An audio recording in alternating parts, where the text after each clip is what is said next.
మీకు తెలుసా, ముందుగానే భీముడు 100 మంది కౌరవులను చంపుతానని ప్రతిజ్ఞ చేశాడని. ద్రౌపది వస్త్రాపహరణం జరగకముందు, రాజసూయం యాగం తర్వాత పాండవుల ఐశ్వర్యాన్ని చూసి ఓర్వలేకపోయిన దుర్యోధనుడు శకుని సహాయముతో జూదం తెరలేపాడు.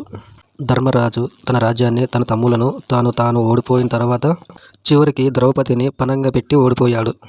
ద్రౌపది రజస్వాలగా ఉండి ఏక వస్త్రంతో ఉన్నప్పటికీ దుర్యోధనుడు ఆజ్ఞ మేరకు దుశ్శాసనుడు ఆమె జుట్టు పట్టుకొని ఈడ్చుకుంటూ సభలోకి తీసుకొచ్చాడు.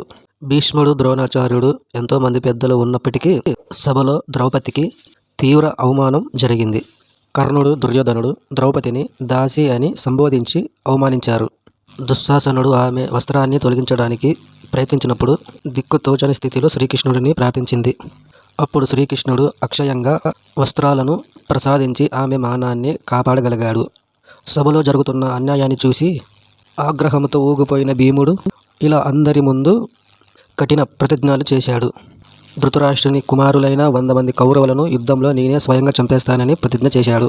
ఏ చేతులతో అయితే ద్రౌపది జుట్టుని దుశ్శాసనుడు తాకాడో అదే దుశ్శాసనుడి రొమ్ము చీల్చి రక్తం తాగుతానని ప్రతిజ్ఞ చేశాడు. ద్రౌపదిని తన తొడపై కూర్చోమని సేగ చేసిన దుర్యోధనుడి తొడలను యుద్ధంలో గదతో కొట్టి విరిచేస్తానని శపథం చేస్తాడు.